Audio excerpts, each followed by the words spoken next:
അവൾക്കറിയാം വൈദ്യ അമ്മയാണെന്ന് അറിഞ്ഞിട്ട് തന്നെ അവൾ വന്നത്. പക്ഷേ ആരോടും പറഞ്ഞില്ല. അച്ഛൻ അറിയായിരുന്നു വൈദ്യയുടെ മോളാണെന്ന്. അതുകൊണ്ടാ അച്ഛൻ കഴക്കൂട്ടത്തെ ഓർഫനേജിൽ പോയി അലീനെ കണ്ടതും വീട്ടിലേക്ക് കൂട്ടിക്കൊണ്ടുവരാൻ ഏർപ്പാടാക്കിയതും. ഇത് ആരോടെങ്കിലും പറയാൻ പറ്റൂ? വൈദ്യ അറിഞ്ഞാലോ? പിന്നെ ആ കുടുംബം ഇല്ല, ചിലപ്പോൾ അവളും ഉണ്ടാവില്ല. ആരോടാ യുദ്ധം ചെയ്യുന്നതെന്ന് ഇപ്പൊ മനസ്സിലായോ? സ്വന്തം പെങ്ങളുടെ മകളോട്. വൈദ്യ ആർക്കെതിരെയാ ഈ സന്നാഹം മുഴുവൻ ഒരുക്കി പട നിർത്തിയത്? സ്വന്തം മകൾക്കെതിരെ. ഒന്നും പറയാനില്ലല്ലോ? ഉണ്ടോ? ഇനിയെങ്കിലും പറ, എവിടെയാ അലീന? അവളെ എന്ത് ചെയ്തു? പറയണ രാജീവേ. സംഗതി വലിയ കുഴപ്പമാവും. അവൾക്ക് എന്തെങ്കിലും പറ്റിയ അയാള് സകലതും തകർക്കും.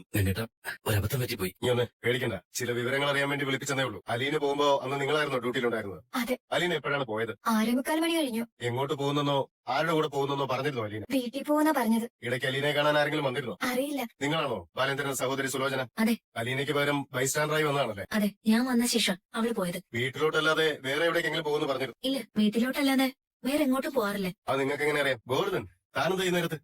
എന്റെ വൈഫാ സാറേ. ഓഹോ, അത് ശരി. അലീനയെ പിക്ക് ചെയ്ത് വീട്ടിൽ കൊണ്ടുവിടാൻ ബാലേന്ദ്രൻ ചുമതലപ്പെടുത്തിയ ആള് നിങ്ങളല്ലേ? സാർ, ഞാൻ വന്നപ്പോഴേക്കും വൈകി. അലീന പോയി. നിങ്ങൾ ആ സമയം എവിടെയായിരുന്നു? കൈതക്കില്ല ശിവേട്ടൻ എന്നെ ഹോട്ടൽ റൂമിട്ട് വിളിപ്പിച്ചു. വൈദ്യക്കിട്ട് ചികിത്സാ ചെലവിലേക്കായി കുറച്ച് പണം തരാമെന്ന് പറഞ്ഞു. അത് കാരണം ഞാൻ അങ്ങോട്ട് പോയി. ഏത് hotel? Hotel blue Nile. Cash ചെക്കാണ് തന്നത്. എന്റെ കയ്യിലുണ്ട്. നിങ്ങൾക്ക് ആരെങ്കിലും സംശയം? അലീനയെ തട്ടിക്കൊണ്ടു പോകാൻ സാധ്യതയുള്ള ആരെങ്കിലും? അങ്ങനെ ആരും എനിക്ക് സംശയമില്ല. ഓട്ടോറിക്ഷക്കാരെങ്കിലും ആണോ? അലീന തന്നെ കാണാഞ്ഞ് ഓട്ടോ പിടിച്ചു പോകാനല്ലേ സാധ്യത? അലീന ഓട്ടോ സ്റ്റാൻഡിൽ എത്തിയതായി ആരും കണ്ടിട്ടില്ല. ഞാൻ പലരോടും ചോദിച്ചു. എനിക്ക് പിന്നെ വേറെ സംശയമുള്ളത് അലീന വീട്ടിലേക്ക് പോകുന്ന സമയം കണക്കാക്കി ശിവേട്ടൻ എന്നെ ഹോട്ടലിലേക്ക് വിളിച്ചതിലാണ്. അതിലെന്താ സംശയിക്കാൻ? തനിക്ക് പണം തരാനല്ലേ വിളിച്ചത്? പണം തരികയും ചെയ്തു ഇല്ലേ? അത് ശരി സാറേ. പക്ഷേ വിളിച്ച സമയം അന്നേരം ശിവേട്ടൻ എന്നെ വിളിച്ചില്ലെങ്കിൽ ഞാൻ അലീനയെ കാറി കയറ്റി ബാലേട്ടന്റെ വീട്ടിൽ കൊണ്ടിരുന്ന് വിട്ടേനെ. അത് തന്റെ ഭാഗത്തുനിന്ന് വന്ന പിഴവല്ലേ? പക്ഷേ അതിന്റെ പുറകിൽ ഒരു കാരണമുണ്ടല്ലോ. അയാൾ വിളിച്ചപ്പോ താൻ പോകരുതായിരുന്നു. ആ വിളിയിൽ സാറിന് സംശയം തോന്നുന്നില്ലേ? അയാൾ പണം തരാൻ വിളിച്ചതാണെന്ന് താൻ പറഞ്ഞു കഴിഞ്ഞല്ലോ. ശരി സാറേ, മനസ്സിലായി. എന്ത് മനസ്സിലായി? ശിവേട്ടൻ പണം തരാൻ വിളിച്ചതാണെന്ന്. ശരി, നിങ്ങൾ വയ്ക്കും. ഇനി എന്തെങ്കിലും അറിയണമെങ്കിൽ പിന്നീട് ചോദിച്ചോളാം. Thank you sir. Okay. Aleena ചേച്ചിയുടെ കാര്യം എങ്ങനെ അച്ഛാ? ചേച്ചി ആരെങ്കിലും തട്ടിക്കൊണ്ടുപോയതല്ലേ? അതല്ലാതെ വേറെ സാധ്യതയൊന്നും കാണും. നമ്മളോട് പറയാതെ അവളെ ഇങ്ങോട്ട് പോകും. ഹോസ്പിറ്റലിൽ നിന്ന് ഇറങ്ങാൻ നേരത്തെ അവള് വിളിച്ചിട്ടുണ്ടായിരുന്നു. ഗോവർദ്ധനെ കിട്ടിയില്ലെങ്കിൽ ഓട്ടോ വിളിച്ചു വരുമെന്നാ പറഞ്ഞത്. ചേച്ചിയെ കൊണ്ടുപോയി ഉപദ്രവിക്കോ അച്ഛാ? അറിഞ്ഞൂടാ എന്ത് സംഭവിക്കും. ശിവനങ്ങളും രാജീവങ്ങളും ചേർന്ന് ചെയ്തതാണോ അച്ഛാ? അത് നിശ്ചയമില്ല. പോലീസ് അന്വേഷിക്കട്ടെ. എന്തെങ്കിലും ഒരു അടയാളം കിട്ടാതിരിക്കത്തില്ല. ഒരു പെണ്ണിനെ സന്ധ്യ കഴിഞ്ഞ നേരത്ത് ഹോസ്പിറ്റൽ പരിസരത്ത് നിന്ന് ഒരു തെളിവ് അവശേഷിപ്പിക്കാതെ തട്ടിക്കൊണ്ടുപോകാൻ പറ്റും. എടാ മനു, ഞാൻ വീട്ടിലുണ്ട്. ക്ലൂ കിട്ടി അലീനെ കുറിച്ച്? ഇതുവരെ ഇല്ല. കിഡ്നാപ്പ് ചെയ്താ എനിക്ക് ഉറപ്പാ. കൊണ്ടുപോയവർ തന്നെ കൊണ്ടുവരട്ടെ. എല്ലാത്തിനെയും കൊണ്ട് ഞാൻ ഉത്തരം പറയും. എന്തിനാ ധൈര്യം? പിടിക്കപ്പെടുന്ന ഉറപ്പല്ല. എന്നിട്ടും നിന്റെ അച്ഛനും കൊച്ചച്ഛനും അമ്മാവന്മാരും അറിയാതെ ഒന്നും നടക്കത്തില്ല. അവരനുഭവിക്കും. ഒരു ഊച്ചാളി രാഷ്ട്രീയക്കാരന്റെ സ്വാധീനം വെച്ച് കേസ് ഒതുക്കാന്നുള്ള അഹങ്കാരവുമാർ. നിങ്ങളെ വെക്കണേ, ഞാൻ കൊച്ചച്ഛനെ വിളിച്ചോട്ടെ. ആ ശരി മോളെ, നീ പോയി കിടന്നു. ഇല്ല അച്ഛാ, ഞാൻ അച്ഛന്റെ കൂടെയാ. അച്ഛന് ഭയങ്കര ടെൻഷൻ അല്ലേ? അതിനിപ്പോ നിനക്ക് എന്ത് ചെയ്യാൻ പറ്റും? ഞാൻ അച്ഛന്റെ കൂടെ ഇരിക്കാം. ഞാൻ മനു. എന്താണ് ഈ നേരത്ത്? ഞാൻ ഗേറ്റിലുണ്ട്. കേരള മനു. ഇത് പൊട്ടിയേക്കുവാണല്ലോ. ആ ശരി, നീ അവിടെ നിൽക്ക്, ഞാൻ പോരാ. ശരി. നീ എന്താ ഈ രാത്രി ഇവിടെ? ഞാൻ ഒരു കാര്യം ചോദിക്കാൻ വന്ന. എന്താ? അലീന ഇവിടെ വന്നോ? അലീനയോ? അവളെങ്ങനെ ഇവിടെ വരും? ഇല്ലല്ലേ? നീ കേറി വാടാ, ഞാൻ കേറി കൊടുക്കാം. ഇവിടെ എല്ലാവരും നല്ല ഉറക്കത്തില്ല. വേണ്ട വേണ്ട വേണ്ട, തുറക്കണ്ട. ആരും ഉണർത്തും വേണ്ട. ഞാൻ പോയേക്കുവാ. എങ്ങോട്ട്? ഇവിടെ സമയം എന്തായെന്നറിയോ? സാരില്ല. അങ്ങനത്തെ പരിപാടിക്കൊന്നും ഞാൻ കൂട്ടു നിൽക്കത്തില്ല. ഞങ്ങളിവിടെ കുടുംബവും കുട്ടികളായിട്ട് താമസിക്കുന്നവരാ. നിങ്ങൾക്ക് കടപ്പാട്ടൊരു വഴക്കുണ്ടാക്കിയിട്ടുണ്ടല്ലോ. അത് കുടുംബ പ്രശ്നം.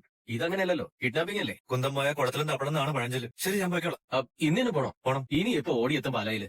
മണി 12 കഴിഞ്ഞു. Okay, bye. നിങ്ങളാരും സംസാരിക്കണ്ട, ഞാൻ സംസാരിക്കാം ബാലേന്ദ്രനോട്. ശരി ചേട്ടാ. എല്ലാരും കൂടി എങ്ങോട്ടാ? ഇപ്പൊ ഈ പാതിരാത്രി കഴിഞ്ഞ നേരത്ത് എന്തിനു വന്നതാ? മോളെ, ഞങ്ങള് നിന്റെ അച്ഛനുമായിട്ട് സംസാരിക്കാൻ വന്നു. സംസാരിച്ചാ മതി, അച്ഛന്റെ അടുത്തോട്ട് ചെല്ലണ്ട. ഞങ്ങള് നിന്റെ അച്ഛനെ ഒന്നും ചെയ്യാൻ വന്നതല്ല. നിങ്ങൾ പോയിട്ട് നാളെ വാ. ഇപ്പൊ അച്ഛൻ വല്ലാതെ ടയർഡായിട്ടിരിക്കുക. ഞങ്ങള് വഴക്കുണ്ടാക്കാൻ വന്നതല്ല, അലീനയുടെ കാര്യം സംസാരിക്കാൻ വന്നതാ. രമിശേഷി തട്ടിക്കൊണ്ടുപോയത് നിങ്ങളല്ലേ? നിങ്ങൾ ചീത്ത ആൾക്കാരാ. നിങ്ങൾ എന്ത് ചെയ്യാനും മടിയില്ലാത്തവരാ. മോളെ, അങ്ങനെയല്ല. ഞങ്ങൾ എത്ര കാലമായിട്ട് മോൾക്കറിയാം. എന്നിട്ട് ഇപ്പോ പെട്ടെന്ന് ഞങ്ങളെ ചീത്ത മനുഷ്യന്ന് വിളിക്കുന്നത് വലിയ കഷ്ടമല്ല. എന്നാ അലീന ചേച്ചി എന്താ ചെയ്തേന്ന് പറ. ഇപ്പൊ എവിടെയുണ്ട് അലീന ചേച്ചി? കൊല്ലപ്പള്ളി അങ്കിളമാരാച്ചാ. എങ്ങേട്ടനോ ലോക പര്യടനോ കഴിഞ്ഞ് എത്തിയോ? വരണം. അച്ഛാ, ഇവരെല്ലാരും കൂടെ എന്തിനാ വന്നത്? കേട്ടല്ലോ ഗംഗാധരമേനോൻ, എന്റെ മോക്ക് കൊല്ലപ്പള്ളിക്കാരൻ വീട്ടിൽ കയറ്റ പേടിയാ. എന്തുകൊണ്ടാ? ബാലേന്ദ്ര, നമുക്ക് സംസാരിച്ചാൽ തീരുന്ന പ്രശ്നങ്ങളേ ഉള്ളൂ. എന്ത് സംസാരിക്കാൻ? എനിക്ക് ആകെ ഒരൊറ്റ ചോദ്യം ഉള്ളൂ. അലീന എവിടെ? അതിനുള്ള ഉത്തരം കിട്ടിയാൽ മതി. കൂടുതൽ സംസാരത്തിന്റെ ആവശ്യമൊന്നുമില്ല. അലീന ഞങ്ങളുടെ കസ്റ്റഡിയിലുള്ളൂ. ഞാൻ അങ്ങോട്ട് വന്ന് ചോദിച്ചപ്പോ താനെന്ത് കോത്തായത്തിലെ ഉത്തരവ് പറഞ്ഞേ? അലീനയെ നിങ്ങൾ മടിയിൽ വെച്ച് കൊടുത്തിരിക്കുകയാണോന്ന് അല്ലെ? ബാലേന്ദ്ര, അവരുടെ അഹങ്കാരം കൊണ്ടും അറിവില്ലായ്മ കൊണ്ടും ചെയ്ത ക്ഷമിക്കാനോ? ഈ നിൽക്കുന്ന രണ്ടുപേരും തിരിച്ചു പോകുന്നത് എനിക്കൊന്ന് കാണണം. ഒരു രാഷ്ട്രീയക്കാരനോ SP കക്ഷത്തിലുണ്ടെന്ന് വെച്ച് നിങ്ങൾക്ക് എന്തോ ആവുന്ന? മജിസ്ട്രേറ്റ് കോടതി മുതൽ സുപ്രീം കോടതി വരെ ഞാൻ നിങ്ങളെ വരപ്പിക്കും. അലീനയ്ക്ക് ഒരു പോറലെങ്കിലും പറ്റിയിട്ടുണ്ടെങ്കിൽ കോട്ടയം SP യുടെ പോലീസുകാരില്ലെന്നാണോ നിങ്ങൾ വിചാരിച്ചു വെച്ചിരിക്കുന്നത്? ബാലേന്ദ്ര, അലീനെ അവര് തിരിച്ചു തരാമെന്ന് സമ്മതിച്ചല്ലോ. പോലീസ് സ്റ്റേഷനിൽ നീ ഞങ്ങൾക്കെതിരെ കൊടുത്ത പരാതി പിൻവലിക്കണം. ആദ്യം അലീനെ തിരിച്ചോട്ട് വാ. കൊണ്ടുവരാൻ ബാലേന്ദ്ര, ഞങ്ങൾക്കൊരു തെറ്റുപറ്റിപ്പ്. ഗംഗേട്ടൻ അവരോട് പറഞ്ഞോ അലീന ആരോ? എനിക്ക് പറയേണ്ടി വന്നു. ഇപ്പൊ എല്ലാം പൂർത്തിയായല്ലോ. ഞാൻ ആരെയാണ് ഇത്രയും കാലം സംരക്ഷിച്ചുകൊണ്ടിരുന്നതെന്ന് തനിക്ക് മനസ്സിലായോടോ? മനസ്സിലായി. ഞാൻ വൈജയെ കല്യാണം കഴിക്കുന്നതിന് മുമ്പ് അവള് വേറെ അടുത്തന്നെ കൂടെ പോയി അങ്ങനെ പ്രസവിച്ച ഒരു പെൺകുഞ്ഞിനും എന്റെ മോള് നിൽക്കുന്നതുകൊണ്ട് അതിന്റെ പച്ച മലയാളം ഞാൻ പറയുന്നില്ല. എന്നിട്ട് വൈജയുടെ ഈ 2 പൂങ്കളമാരും അവരുടെ ആൾക്കാരും ചേർന്ന് എന്തൊക്കെയാണ് പറഞ്ഞുകൊണ്ടെന്ന് ഗംഗേട്ടൻ അറിയോ? എന്റെ രഹസ്യക്കാരി, എന്റെ കീപ്പ്, ഞാൻ ശൃംഗാരവേലൻ. പെപ്പാട്ടിയെ സ്വന്തം വീട്ടിൽ വെച്ച് പൊറപ്പിക്കുന്നവൻ. ബാലേന്ദ്ര, അവരുടെ അറിവില്ലായ്മ കൊണ്ടല്ലേ നീ പറയുന്ന എന്ത് പ്രായച്ചിത്തം ചെയ്യാൻ ഇവര് തയ്യാറാ. ഒരു പോറൽ പോലും ഏൽപ്പിക്കാതെ അവിടെ എനിക്ക് തിരിച്ചിടണം. അത് ഒന്നാമത്തെ ഡിമാൻഡ്. അത് ഇവർ ഉറപ്പ് തന്നിട്ടുണ്ട്. അലീന എന്റെ വീട്ടിൽ നിന്ന് ഒഴിഞ്ഞു പോകുന്ന എനിക്ക് എത്ര രൂപ കൊടുക്കാമെന്നാണ് നിങ്ങൾ വൈജയോട് പറഞ്ഞത്? 20 ലക്ഷം. നിങ്ങൾ 3 ആങ്ങളമാരും കൂടെ ഒരു 30 ലക്ഷം രൂപ അവളുടെ അക്കൗണ്ടിലേക്ക് ട്രാൻസ്ഫർ ചെയ്തേ. വൈജയുടെ വക ഒരു 10 ലക്ഷം രൂപ അവിടെ കൊണ്ട് ഇടിച്ചേക്കണം. അത് ഞങ്ങൾ എന്താണെന്ന് വെച്ചാൽ ചെയ്യാം. വിഷമിക്കേണ്ട കാര്യമൊന്നുമില്ല. കൈതക്കൽ മാളിക വീട്ടിൽ ജനിച്ച ഉടനെ എന്റെ കുഞ്ഞിനെ ഒരു ഓർഫനേജിലേക്ക് തള്ളിവിട്ടതിന്റെ പാപപരിഹാരമായിട്ട് കണ്ടാൽ മതി. 23 വർഷം അവൾ അനാഥയായിട്ട് ജീവിക്കുന്നു. കൊടുക്കാം, എന്തും കൊടുക്കാം. പക്ഷേ ഞങ്ങൾക്ക് ഒരു ഡിമാൻഡ് അത് സമ്മതിച്ചു തരണം. തെറ്റിദ്ധരിക്കരുത്. താൻ പറയുന്നതിന് മുമ്പ് തന്നെ എനിക്ക് മനസ്സിലായടോ. വൈജ അറിയരുത് അലീന അവളുടെ മകളാണെന്ന്. അല്ലേടോ? ഞങ്ങളുടെ 3 പേരുടെയും റിക്വസ്റ്റ് ആണ്. വൈജി അറിഞ്ഞാൽ ഞങ്ങളുമായിട്ടുള്ള എല്ലാ ബന്ധവും അവളും മുറിച്ചു കളയും. അവൾക്ക് ക്ഷമിക്കാൻ കഴിയാത്ത 2 വലിയ കള്ളങ്ങൾ ഞങ്ങൾ അവളോട് പറഞ്ഞിട്ടുണ്ട്. അത് പൊളിയും. അതിലൊരു കള്ളം എനിക്കറിയാം. അവള് പ്രസവിച്ച ഉടനെ കുഞ്ഞു മരിച്ചുപോയി. രണ്ടാമത്തെ കള്ളം വെളിച്ചത്ത് വന്നാ നിങ്ങൾ കൊലക്കുറ്റത്തിന് ജയിലിൽ കയറി. ഇല്ലേ? നമുക്ക് അവിടം വരെ പോകണ്ട. ഈ ഒരു ഡിമാൻഡ് ബാലേന്ദ്രൻ അംഗീകരിക്കാൻ പറ്റും. വൈജ ഒന്നും അറിയരുത്. അറിഞ്ഞാൽ അവൾ ഒന്നുകിൽ ഡിവോഴ്സിന് പോകും, അല്ലെങ്കിൽ ചത്തുകളയും. അവൾ ഇതറിഞ്ഞ ശേഷം അവളുടെ ഭർത്താവിന്റെ സ്ഥാനത്തിരിക്കാൻ ഞാനും ഉണ്ടാവില്ല ഗംഗേട്ട. അതാ പറഞ്ഞത്, നിങ്ങളുടെ കുടുംബം ചിതറിപ്പോ. അലീന എവിടെ വേണമെങ്കിലും താമസിച്ചോട്ടെ.